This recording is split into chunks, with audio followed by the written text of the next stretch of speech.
안녕하십니까. 전학태 교수입니다. 이번 시간은 여러분들 교재 32번 문제풀이부터 시작하도록 하겠습니다. 자, 여러분들 가지고 있는 교재 32번을 보도록 하십시오. 슬러지 수분 결합 상태 중에서 탈수가 가장 어려운 형태는, 자, 우리가 슬러지에 포함되어 있는 수분의 종류가 여러 가지가 있는데, 여기서 여러분들이 반드시 기억을 해야 되는 내용 중에 하나가 탈수가 용이한 수분, 그리고 탈수가 어려운 수분, 특히 이 중에서 탈수가 가장 잘 되지 않는, 탈수가 어려운 수분은 반드시 기억해야 되겠죠.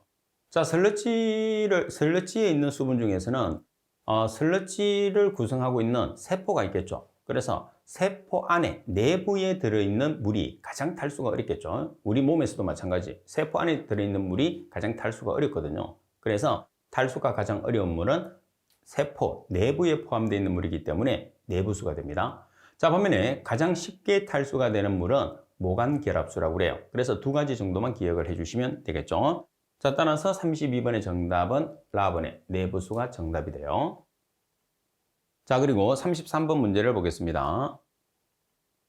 쓰레기의 밀도가 750kg/m의 삼성이며 매립된 쓰레기의 총량은 3만 톤이다. 여기에서 유출되는 연간 침출수량을 미터의 삼성으로 계산합니다. 침출수 발생량은 강우량이 60%, 쓰레기의 매립 높이는 6m, 연간 강우량이 1300ml, 기타 조건은 고려하지 않는다고 그랬어요. 자, 그러면 유출되는 침출수량을 계산을 하기 위해서는 기본적으로 우리가 매립 쓰레기 양에서 쓰레기 밀도 곱하기 매립 높이를 한 다음에 침출되는 강우량을 곱해서 계산을 하거든요. 자, 그러면 매립 쓰레기 양이 지금 얼마냐면 3만 톤이에요. 3만 톤. 자, 그리고 쓰레기의 밀도, 나누기 쓰레기의 밀도. 쓰레기의 밀도가 지금 750kg/m의 삼성이에요. 근데 매립 쓰레기 양을 톤으로 단위가 나와 있기 때문에 밀도를 톤으로 우리가 사용을 해요. 자, 그러면 kg/m의 삼성을 톤/m의 삼성으로 환산해 주기 위해서는 얼마를 곱하면 되죠? 10의 마이너스 3성. 그래서 750kg/m의 삼성은 0.75 톤/m의 삼성이 되는 거죠. 자, 그리고 여기에 매립장의 높이, 매립고가 6m예요. 매립고가 매립 높이입니다. 따라서 6m. 여기에서 침출되는 강우량, 침출되는 강우량은 빗물이 침출되는 강우량이 되겠죠. 그래서 빗물은 연간 1300ml예요. 자, ml를 미터로 환산하기 위해서 얼마를 곱해줬느냐면 10의 마이너스 3성. 그러면 ml가 미터가 됐으니까 미터 퍼 연이 되겠죠. 그러면 연간 강우량이 전부 다 침출수량이 아니에요. 그죠? 이 중에서 침출수의 발생량은 강우량의 몇 퍼센트? 60%. 그래서 0.6을 곱해주는 거죠. 그러면 1300 곱하기 10의 마이너스 3성 미터 퍼 연 곱하기 0.6이 강우량 중에서 침출수량이 되는 거죠. 따라서 최종적으로 계산을 하시게 되면 5200 미터의 삼성 퍼 연이라는 유출되는 침출수량을 계산할 수가 있습니다. 자, 그리고 34번 문제를 보겠습니다. 34번. 총질소 2%의 고형 폐기물 1톤을 대비하였더니 총질소는 2.5%가 되고 고형 폐기물의 무게는 0.75톤이 되었다. 결과적으로 대비화 과정에서 소비된 질소의 양을 계산하시오 돼 있어요. 그러면 소비된 질소의 양을 여러분들이 어떻게 계산을 하느냐면 지금 폐기물, 고형 폐기물이 얼마요? 1톤. 그럼 1톤이라는 것은 킬로그램으로 계산하면 얼마죠? 1톤은 1000kg이에요. 자, 그러면 이 고형 폐기물의 총질소가 몇 퍼센트 포함되어 있죠? 2%. 그래서 1000kg 곱하기 0.01을 했어요. 그럼 고형 폐기물 중에 들어있는 총질소가 되는 거죠. 자, 그리고 여기에서 지금 우리가 퇴비화를 시켰어요. 퇴비화를 시키니까 폐기물의 무게가 얼마로 바뀌었느냐 하면 1톤이 0.75톤이 됐어요. 0.75톤이라는 것은 750kg이죠. 그러면 이 0.75톤의 총질소가 몇 퍼센트 포함되어 있느냐 하면 2.5%. 그래서 750kg 곱하기 2.5%니까 0.025. 따라서 퇴비화 전, 퇴비화 후. 그럼 이 차만큼 소비된 질소의 양이 되는 거죠. 따라서 소비된 질소의 양을 계산하면 1.25kg이라는 값이 나오게 되죠. 그래서 가번이 정답이 됩니다. 자, 그리고 35번. 자, 35번 같은 경우에서는 여러분들, 우리가 부지 면적, 그래서 매립지의 면적을 계산하는 문제이기 때문에 시험에서 상당히 자주 출제됩니다.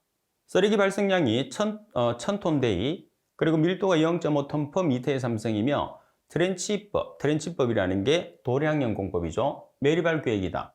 압축에 따른 부피 감소율이 40%, 트렌치 깊이가 4.0m, 매립에 사용되는 도량 면적 점유율이 전체 부지의 60%라면 연간 필요한 전체 부지 면적은, 자, 면적을 계산을 하는데 여러분들 기본적으로 식은 꼭 기억을 해야 돼요. 쓰레기 발생량과 1 부피 감소율은 한 쌍, 그리고 밀도와 깊이가 한 쌍이에요. 자, 그리고 지금 문제 조건에서는 점유율이 주어졌기 때문에 마지막에 점유율 분의 1을 곱해주면 됩니다. 그래서 점유율이 나오면 이렇게 해서 곱해줘요. 점유율 분의 1 해서 곱해줍니다. 자, 먼저 쓰레기 발생량. 쓰레기 발생량이 얼마죠? 쓰레기 발생량은 1000톤/데이예요. 자, 여기에서 단위 자체를 환산을 해줍니다. 단위를 환산을 하는데 지금 여러분들이 전체 부지 면적을 나타냈을 때 매립 면적은 연간으로 계산을 한 거예요. 연간. 근데 여기서는 쓰레기 발생량이 데이로 나와 있기 때문에 이 데이를 연으로 환산해 주기 위해서 1년은 365일을 보정을 합니다. 그래서 1년 동안 쓰레기 발생량이 되는 거예요. 자, 그 다음에 한 쌍이 뭐라고 그랬죠? 1 부피 감소율이 한 쌍이에요. 그럼 여기서 부피 감소율이 몇 %가 되느냐면 40%. 그래서 1 0.4를 곱해줍니다. 나누기 밀도와 깊이가 한 쌍이에요. 그럼 여기에서 밀도라는 값이 얼마냐 하면 밀도가 0.5톤/m의 삼성. 자, 곱하기 매립고 트렌치의 깊이가 한 쌍 4.0m. 그래서 항상 여러분들이 기억을 했을 때 매립 면적을 계산했을 때는 쓰레기 발생량 곱하기 1 부피 감소율이 한 쌍, 그리고 밀도 곱하기 깊이가 한 쌍이라는 것을 반드시 숙지를 하고 계셔야 됩니다. 자, 여기에 점유율이 얼마냐? 점유율이 60%라고 그랬어요. 그래서 0.6분의 1을 해서 곱해줍니다. 따라서 계산하시면 182,500제곱미터라는 값이 나오게 되겠죠. 상당히 중요합니다. 잘 정리를 해 놓으셔야 돼요. 자, 그리고 36번 문제를 보시게 되면 소일 워싱 토양 세척법입니다. 기법을 적용하기 위해서 토양의 입도 분포를 조사한 결과가 다음과 같을 경우에 유효 입경과 공률 계수는, 먼저 여러분들이 D10에 해당하는 직경은 0.25, D30은 0.6, D60은 0.9mm죠. 그러면 유효 입경이라는 것은 우리가 별도로 계산할 필요가 없죠. 왜 그러냐면 10%에 해당하는 직경이 유효 입경이 되는 거예요. 그럼 10%에 해당하는 입경이 얼마? 0.25mm. 따라서 유효 입경은 0.25mm가 되죠. 반면에 공률 계수 같은 경우에서는 D30의 제곱 나누기 D10 곱하기 D60이잖아요. 그럼 여기서 D30이라는 것은 30%에 해당하는 직경 얼마냐면 0.6mm. 자, 그래서 0.6mm의 제곱 나누기 D10 10%에 해당하는 직경 0.25mm 곱하기 D60 60%에 해당하는 직경 0.9mm를 해서 계산해 주면 되는 거죠. 그래서 D30에 0.6, D10에 0.25, D60에 0.9를 대입하시면 돼요. 또 하나가 있죠. 뭐가 있어요? 균등계수가 있어요. 자, 균등계수라는 것은 D60 나누기 D10이죠. 그래서 D60이 되는 0.9mm에서 D10이 되는 0.25mm를 나눠주시면 균등계수. 그래서 여러분들이 기억을 해야 되는 것은 유효입경, 균등계수, 공률계수는 반드시 계산을 할 수가 있어야 됩니다. 자, 따라서 공률계수를 계산하면 1.60이라는 값이 나오겠죠. 그래서 유효 입경을 제외한 나머지는 단위가 없죠. 그리고 37번 함수율이 60%인 쓰레기를 건조시켜 함수율 20%로 만들려면 건조시켜야 할 수분의 양은, 자, 설레지 공식을 씁니다. 그죠?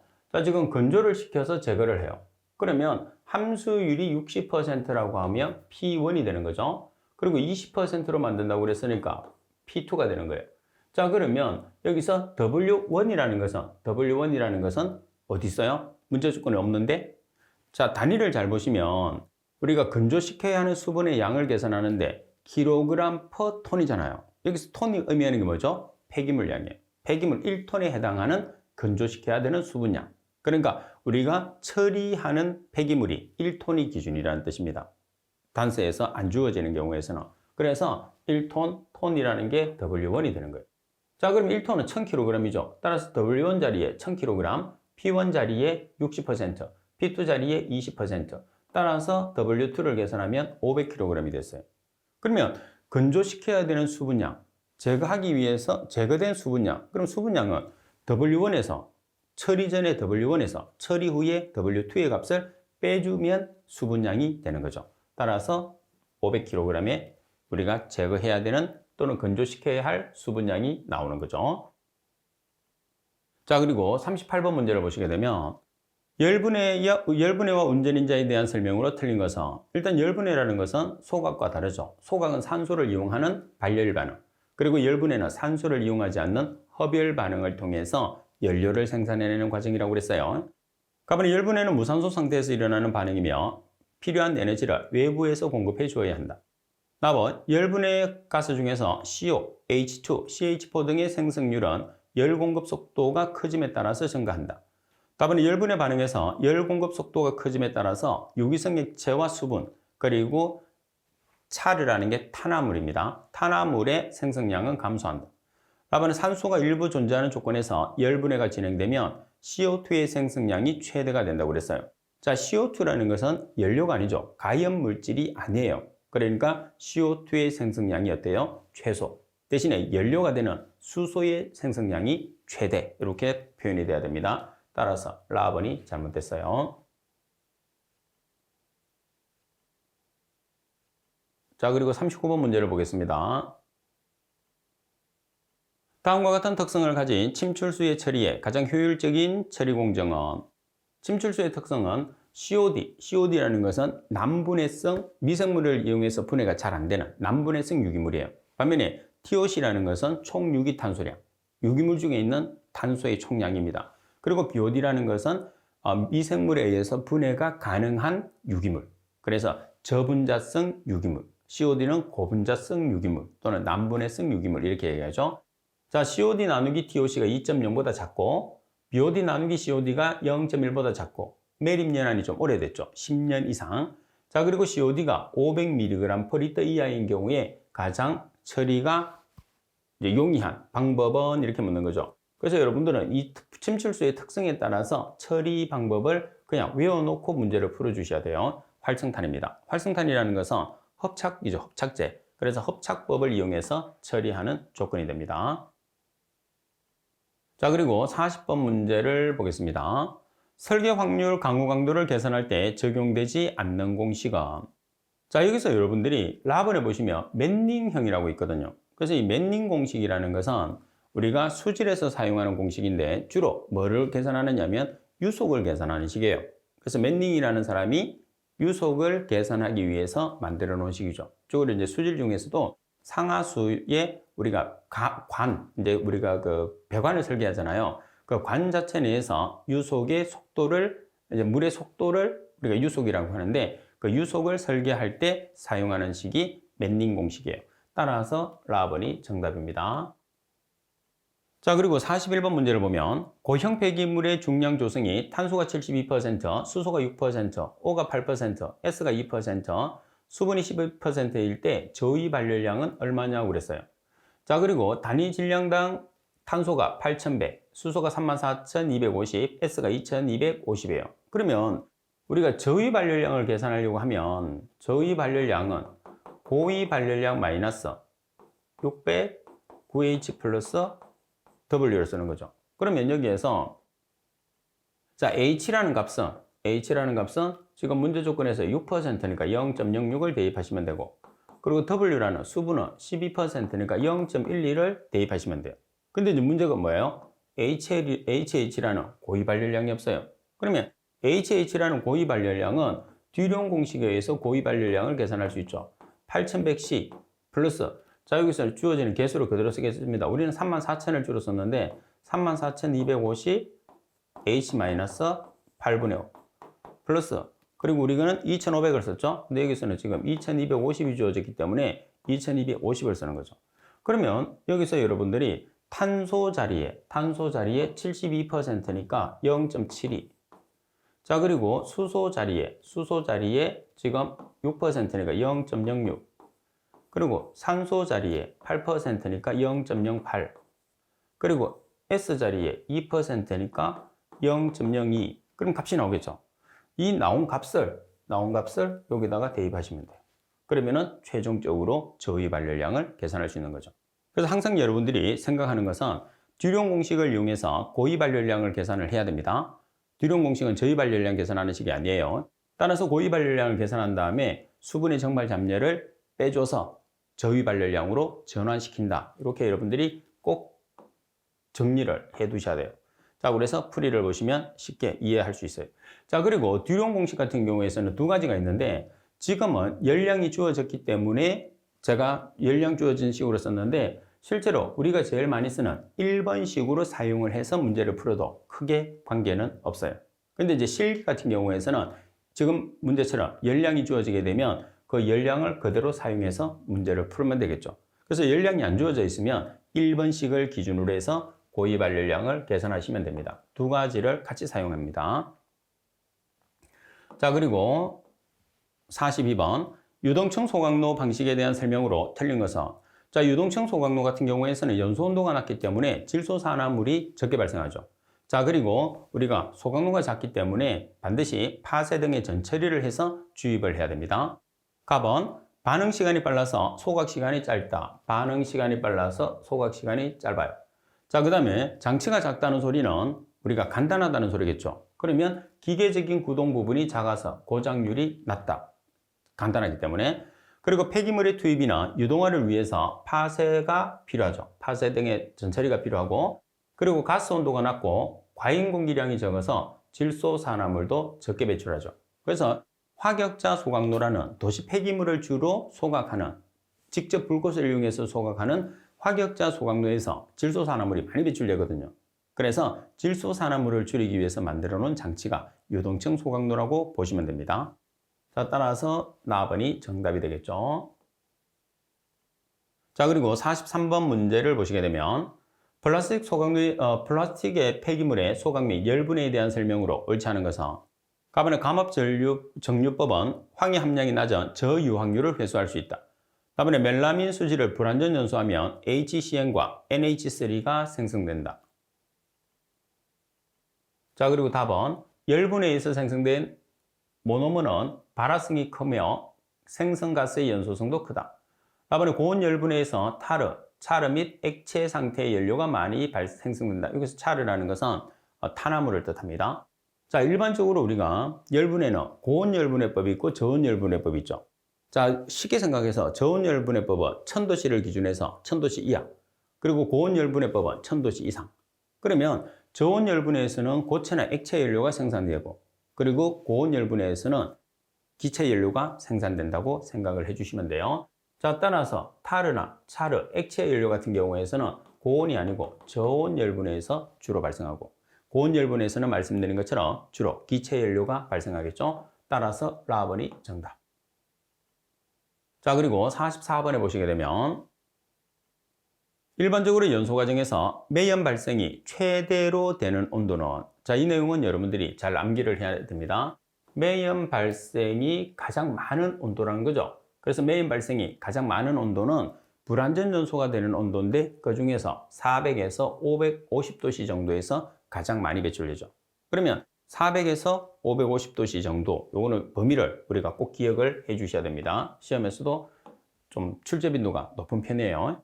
자, 그리고 45번 문제를 보겠습니다. 자, 45번 문제를 보시게 되면 탄화도가 클수록 석탄이 가지게 되는 성질에 관한 내용으로 틀린 것은 탄화도라는 것은 땅속에 얼마만큼 오래 묻혀 있었느냐를 우리가 판단하는 척도를 우리가 탄화도라고 그러거든요. 그러면 여기서 여러분들이 꼭 기억을 해야 되는 것은 팁이에요. 탄화도가 증가함으로써 증가하는 게 있고 그리고 탄화도가 증가함으로써 감소하는 게 있어요. 그러면 탄화도가 증가하면서 같이 증가하는 거는 4개, 나머지는 상당히 많아요. 그래서 기억을 했을 때 탄화도가 증가하는 4가지를 외우고 나머지는 반대 관계 이렇게 기억하시면 되거든요. 그러면 탄화도가 증가했을 때 증가하는 게 뭐가 있느냐? 고정탄소, 발열량, 착화온도, 연료비 이 4가지는 증가해요. 근데 나머지는 감소. 그럼 시험에서 여러분들이 찾았을 때 이 4가지가 있나 없나를 살펴보는 거예요. 자, 지금 탄화도가 커요. 자, 탄화도가 크면 고정탄소 그리고 착화온도 이 2개는 요 4가지에 해당해요. 그죠? 그럼 어떻게 해야 되죠? 증가, 나머지는 감소.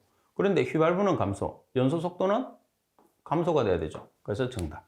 그러면 이 1번, 2번을 다 외워서 답을 찾기는 상당히 어려워요. 그러니까 여러분들이 탄화도가 증가하는 조건 4가지만 기억을 하고 나머지는 보기에서 반대로 나타나야 된다고 생각하고 문제를 풀어주시면 되겠죠. 자, 그리고 46번. 분자식이 CmHn인 탄화수소가스 1S의 삼성의 완전 연소에 필요한 이론 공기량은, 자, 이거는 우리가 완전 연소 시키는 공식을 외웠어요. 그죠? 그래서 공식을 외웠어. 여기서 이론 공기량을 계산하라고 그러거든요. 그럼 산소량에 최적으로 계산하니까 산소량에 공기 중에 차지하는 산소의 최적비 몇 퍼센트? 21%. 그래서 0.21로 나눠줘서 곱해주시면 돼요. 따라서 m 플러스 4분의 n이 산소량이거든요. 산소를 최적으로 계산한 값이에요. 그래서 산소를 최적으로 계산한 값을 공기를 최적으로 계산하기 위해서 전환시키는 방법은 공기 중에 차지하는 산소의 최적비를 나눠주면 되겠죠. 따라서 4.76m, 1.19n이 정답이 되는 거죠. 자, 그리고 47번 문제입니다. 화씨 온도 100도 F는 몇 도씨인가 이렇게 나와 있어요. 자, 여러분들 온도를 전환했을 때 도 F 온도를 도씨로 전환하는 방법은 이렇게 됩니다. 자, 도 F-32 나누기 1.8이에요. 자, 여기서 1.8을 여러분들이 우리가 1.8은 어디서 나오느냐 하면 5분의 9로 중고등학교 때까지는 5분의 9로 배우거든요. 그래서 5분의 9를 사용해도 되고 1.8을 써도 됩니다. 보통 이제 1.8을 많이 쓰죠. 그러면 식만 기억하고 있으면 도 F가 100도 F예요. 마이너스 32 나누기 1.8. 그래서 계산기를 통해서 계산하시면 되고요. 그리고 48번. 다음 연소장치 중에서 가장 적은 공기비의 값을 요구하는 것은, 가장 적은 공기비의 값을 요구한다는 것은 연료 중에서 고체, 액체, 기체 중에서 가장 공기비가 적으면서 완전 연소되는 게 입자가 가장 작은 기체가 되는 거죠. 그러면 당연히 공기를 적게 요구하는 것은 기체를 연소하는 연소장치가 되는 거예요. 따라서 가스버너가 정답이 됩니다. 가스버너가 가스를 연소하는 장치예요. 자, 그리고 49번 문제를 보겠습니다.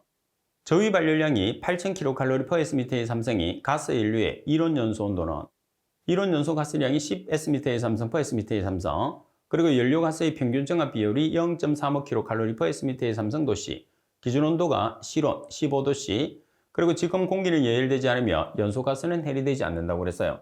자, 그러면 여기서 우리가 뭐를 계산하느냐 하면 이론 연소 온도를 T2로 표현하잖아요. 그럼 이론 연소 온도 T2는 저위 발열량 나누기 가스량 곱하기 비열 플러스 기준 온도로 나타내거든요.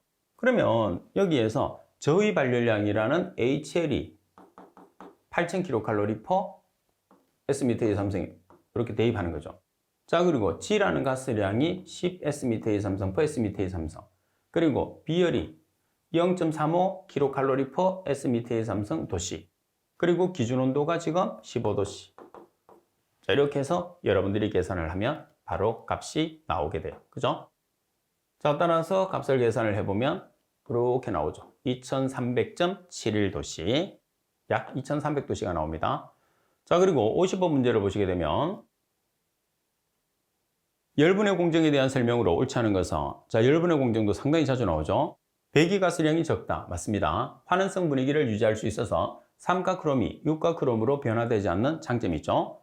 다음에 황분이나 중금속분이 회분 속에 고정되는 비율이 어때요? 상당히 높죠. 그리고 질소산화물의 발생량은 어때요? 적어요. 따라서 열분해법에 대한 설명이 잘못된 것은 답번이 정답이 되는 거죠. 자, 그리고 51번 계속해서 보겠습니다. 51번을 보시면 열교환기 중에서 절탄기에 관한 설명으로 틀린 것은, 자, 열교환기의 종류는 4가지가 있어요. 그 중에 절탄기라는 것은 다른 말로 이코노마이즈라고 해요. 자, 갑은 급수 예열에 의해서 보일러 수와의 온도차가 감소함에 따라서 보일러 드럼의 열응력이 증가한다. 다음에 급수 온도가 낮을 경우에 굴두가스의 온도가 저하면 절탄기 저온부에 접하는 가스 온도가 노점에 달해서 절탄기를 부식시킨다. 여기서 노점이라는 것은 뭐를 뜻하는 거죠? 우리가 노점이라는 것은 저온 부식이 일어나는 온도거든요. 그래서 보통 노점 온도를 150도씨라고 하거든요. 따라서 150도씨 이하가 되면 저온 부식을 일으키고 150도 이상이 되면 저온 부식을 일으키지 않아요. 그 다음 그 저온 부식에 오는 물질은 주로 황산이 되겠죠. 황산. 자, 답은 굴뚝의 가스 온도 저하로 인한 굴뚝 통풍력의 감소에 주의해야 된다. 그리고 보일러 전열면을 통해서 연소가스의 여율로 보일러 급수를 예일해서 보일러의 효율을 높이는 장치. 따라서 절탄기의 가장 핵심은 뭐냐면 연소가스의 여율로 보일러 급수를 예열을 하는 게 절탄기의 가장 큰 목적으로 보시면 돼요. 자, 설명이 틀린 것은 가번입니다. 급수 예열에 의해서 보일러 수와의 온도 차이가 감소함으로써 열응력이 어떻게 되느냐? 경감된다. 이렇게 설명이 돼야 됩니다. 따라서 가번이 틀렸고, 자, 그리고 지금 팁에 보시게 되면 열교환기의 4가지, 그래서 과열기, 제열기, 절탄기, 공기 예열기가 있거든요. 그래서 일단은 열교환기에 해당하는 4가지의 종류 정도를 반드시 판단을 한 다음에 각각에 대한 설명들이 있으니까 한 번씩 여러분들이 참고하도록 하십시오. 자, 그리고 52번 문제를 보겠습니다. 자, 52번에 보시면 액체주입형 소각로의 단점이 아닌 것은 액체주입형 소각로도 상당히 시험에서 자주 나오고 있습니다. 대기오염 방지 시설 이외에 소각제 처리 설비가 필요하다고 되어 있어요. 자, 여기서 지금 액체주입형 소각로 같은 경우에서는 고체 폐기물을 소각을 하나요? 하지 않나요? 고형 폐기물을 소각하지 않아요. 액체 폐기물을 우리가 소각하거든요. 그러면 액체 폐기물을 소각하기 때문에 별도로 소각제, 분진이나 소각제 같은 게 발생을 할까요? 아니죠. 그래서 대기오염 방지시설 이외에 소각제를 대기오염 방지시설은 설치를 해야 됩니다. 오염 물질이 발생하기 때문에. 근데 고체를 소각하지 않기 때문에 소각제는 배출되지 않아요. 그래서 소각제 처리 설비는 필요가 없습니다. 다음에 완전히 연소시켜줘야 하며 내화물의 파손을 막아줘야 한다. 다음에 고농도 고형분으로 인해서 버너가 막히기 쉽다. 그리고 대량 처리가 어렵다. 아무래도 이렇게 액체주입형, 액체라는 말이 들어가게 되면 대부분은 소형 처리를 원칙으로 한다. 이렇게 보시면 됩니다. 가번이 정답. 자, 그리고 53번 문제를 보겠습니다. 자, 53번에 보면 수분 함량이 20%인 폐기물의 발열량을 단열 열량계로 분석한 결과가 1500kcal/kg이라면 저위 발열량을 계산하시오 그랬어요. 그러면 지금 문제 조건 자체에서 고위 발열량이 주어졌어요. 그죠? 왜? 단열 열량계로 측정했다는 것은 고위 발열량을 측정했다는 소리거든요. 따라서 고위 발열량이 있으면 우리가 수분의 정발 잡열을 빼주게 되면 뭐가 되죠? 저위 발열량이 돼요. 따라서 고위 발열량에서 수분의 정발 잡열을 빼주면 뭐가 되죠? 저위 발열량.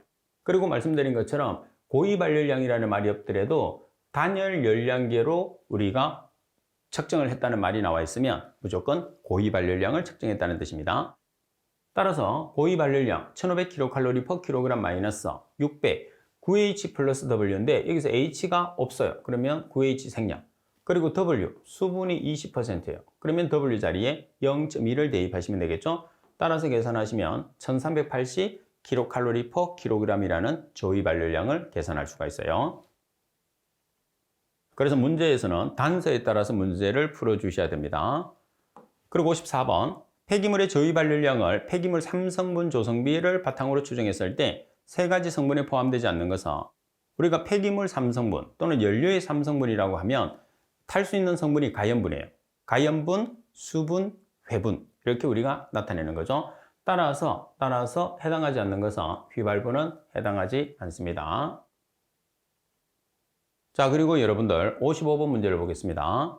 도시 폐기물의 소각로 설계 시에 열수지 수립에 필요한 물, 수증기, 그리고 건조공기의 연용량은 얼마인가? 자, 이 문제는 여러분들이 이 문제도 한 번 정도밖에 출제가 안 됐는데 출제 빈도가 상당히 떨어져요. 그래서 이 문제도 답만 기억을 해주시면 됩니다. 그리고 절대로 바뀌지 않습니다. 그럼 이제 여러분들이 어떻게 기억을 하느냐? 첫 번째 값을 여기서 여러분들이 물에 해당하는 연용량을 기억을 하는 거예요. 그러면 물과 지금 물, 수증기, 공기에 해당하는 연용량을 찾으라는 소리거든요. 그러면 물에 해당하는 값을 1을 기준으로 하는 거예요. 1을 기준으로 한 다음에 2분의 1씩 줄여 들어가게 되면 수증기와 건조공기 이렇게 들어가는 거죠. 왜 그랬냐면 물이 제일 무거운 거예요. 그 다음에 수증기, 그 다음에 공기거든요. 그래서 2분의 1씩 값이 줄어든다고 생각하시면 됩니다. 그럼 물이 1이니까 1.0이니까 수증기는 2분의 1. 2분의 1이 얼마예요? 0.5. 다시 이 값이 2분의 1. 그럼 공기는 0.25. 그래서 답을 찾았을 때 요걸 찾으면 되겠다. 그죠? 1, 반은 0.5. 0.5의 반은 0.25. 0.25가 없으니까 0.26을 찾으시면 되겠죠. 그죠? 그래서 이런 식으로 답만 기억하라고 제가 하는 것들은 여러분들이 기억을 제일 쉽게 할 수 있는 내용을 익혀놔서 기억을 하시면 되는데 이 내용은 숫자가 나와 있으니까 제가 기억할 수 있는 방법을 말씀을 드리는 거예요. 자, 그리고 56번 문제를 보겠습니다. 표준 상태에서, 표준 상태라는 것은 0도씨 760mHg를 표준 상태라고 합니다. 배기가스 내에 존재하는 CO2, 이산화탄소죠. CO2의 농도가 0.01%일 때 몇 mg per 미터의 삼성이냐 이렇게 나와 있어요. 그러면 기본적으로 여러분들이 팁을 먼저 보기 전에 여기에서 ppm이라는 것은 100만 분율 10의 -6성, 퍼센트라는 것은 100분율 10의 -2성. 그러면 두 개의 값이 10의 4성 차이 나거든요. 10의 4성만큼 퍼센트가 커요. 자, 그러니까 퍼센트 곱하기 ppm을 하게 되면 10의 4성을 곱하면 돼요. 그럼 반대로 이렇게 ppm을 퍼센트로 보낼 때는 10의 -4성을 곱하면 됩니다. 자, 그리고 기본적으로 ppm의 단위를 알고 계셔야 돼요. ppm이라는 것은 ml per sm의 삼성 또는 ml per nm의 삼성. 어떤 경우에 기체일 때. 액체일 때는 ppm의 단위가 mg per liter를 쓰던데요. 그렇죠. 액체일 때는 ppm이 mg per liter예요. 근데 기체일 때는 ml per s의 삼성입니다. 자, 그리고 기준을 잡았을 때 기체는 1몰을 기준으로 잡았을 때 분자량과 최적을 쓰는데 그때 분자량의 단위는 mg, 그때의 최적의 단위는 ml, 최적은 22.4의 값이 항상 모든 기체의 22.4의 값을 가지게 되는 거죠. 자, 그래서 이 세 가지를 잘 기억해서 적용을 해야 돼요. 그러면 먼저 0.1%를 ppm으로 고쳐요. ppm으로 고치는 이유는 ppm이 단위를 가지고 있기 때문에 단위 환산이 가능하죠. 근데 퍼센트는 단위가 없기 때문에 단위 환산이 안 돼. 그래서 단위 환산이 가능한 ppm으로 고치기 위해서 10의 4성을 곱해요. 그러면 ppm의 단위가 ml per s의 삼성이잖아요. ml per s의 삼성을 mg per m의 삼성으로 바꾼다고 생각하시면 돼요. 자, 그러면 여기서 ml를 없애야 되니까 이 두 개를 조합했을 때 ml가 위에 있어요. 그럼 22.4ml가 아래쪽으로 가야 되겠죠? 그 다음에 43mg 위에. 그럼 ml 없어지고 mg per s의 삼성이 되는 거예요. 아시겠죠? 따라서 계산을 하시면 196.43mg per s의 삼성이 되는 거죠. 그죠? 그래서 단위 환산을 여러분들이 신경 써야 됩니다. 이 문제는. 자, 그리고 17번 문제를 보겠습니다. 옥탄이 완전 연소했을 때 공연비를 계산하시오 그랬어요. 자, 여기서 계산을 했을 때는 최적비로 여러분들이 kg몰이기 때문에 최적비로 계산하는데 먼저 완전 연소 반응식 C와 H로 구성된 물질이 산소하고 결합하면 CO2와 H2O가 나오죠. 탄소 D에 있는 숫자를 CO2 앞에, HD에 있는 숫자를 H2 앞에. 자, 그럼 산소 계산합니다. 산소는 반대로. 자, 2개짜리가 8개, 16개, 1개짜리가 9개, 그러면 25개. 이렇게 들어오면 2분의 25는 12.5. 따라서 최적으로 여러분들이 공연비를 계산했을 때는 공연비라는 것은 공기량에서 연료량을 나눠준 값이거든요. 그럼 최적으로 계산했을 때는 산소의 개수 곱하기 22.4S의 삼성 여기에 0.1로 나눠줘서 곱해주시면 이론 공기량을 최적으로 계산할 수 있어요. 나누기 연료량을 최적으로 계산하면 되겠죠? 따라서 산소의 개수가 지금 몇 개? 12.5개. 그리고 최적은 22.4S의 삼성. 여기까지는 산소 값이에요. 자, 산소 값을 공기량으로 전환하기 위해서 공기 중에 차지하는 산소의 최적비로 나눠주는 거죠. 나누기 연료 1개짜리 최적 22.4S의 삼성. 따라서 이렇게 생략해서 12.5 나누기 0.21로 계산하셔도 돼요. 따라서 계산하면 59.52가 됩니다. 만약에 여기서 질량으로 계산을 하시오. kg per kg으로 공연비를 계산하시오. 이렇게 문제가 나오면 산소가 12.5개, 산소의 분자량이 32kg, 공기 중에 차지하는 산소의 질량비가 32kg.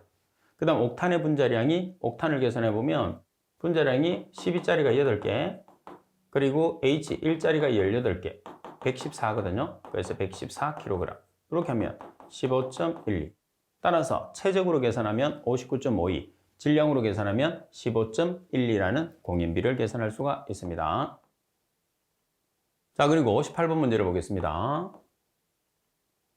유황 함량이 2%인 벙커CU 1.0톤을 완전 연소시킬 경우에 발생되는 SO2의 양을 킬로그램으로 계산하시오 돼 있어요. 자, 그러면 S를 연소시키면 SO2가 나오는 거죠. S는 분자량이 32kg, 원자량 분자량이 같아요. SO2는 S의 원자량은 32, O는 16자리가 2개, 64죠. 따라서 64kg. 그러면 지금 벙커CU라는 1톤 1000kg 중에서 황분이 2%, 0.01을 곱하죠. 따라서 X 해서 계산하시면 40kg이라는 SO2를 질량으로 계산할 수가 있어요. 자, 그리고 59번 유동상 소각로의 특징으로서 옳지 않은 것은 가번에 과잉 공기율이 작아도 된다. 공기가 적게 들어가니까. 가번에 척내 압력 손실이 작다 돼 있는데 큰 편이죠. 척내 온도의 제어가 용이하고 노부하율이 높다. 따라서 설명이 잘못된 것은 나번. 자, 그리고 60번 문제를 보시게 되면 할로겐족 함유 폐기물의 소각 처리가 적합하지 않은 이유에 관한 설명으로 틀린 것은 여기서 할로겐족이라는 것은 불소, 요드, 그리고 브롬, 염소 이런 물질들을 뜻합니다. 가번은 소각 시 HCl 등이 발생한다. 여기 염소가 있죠. 가번은 대교인 방지 시설의 F식 문제를 이야기한다. 가번은 발열량이 다른 성분에 비해서 상대적으로 낮다. 가번은 연소 시 수증기의 생산량이 많다고 그랬어요. 아무래도 이런 물질들은 H를 가지지 않기 때문에 H를 많이 가지고 있는 물질이 산소하고, 연소는 산소하고 결합하는 거잖아요. 산소하고 결합을 해서 물이 많이 발생하는 거고, 할로겐족 같은 경우에서는 수소가 없기 때문에 거의 수증기 생산량이 아주 작다 이렇게 보시면 됩니다. 따라서 라번이 정답이 되는 거죠. 자, 이번 시간 수업은 이것으로 마치도록 하겠습니다. 수고하셨습니다.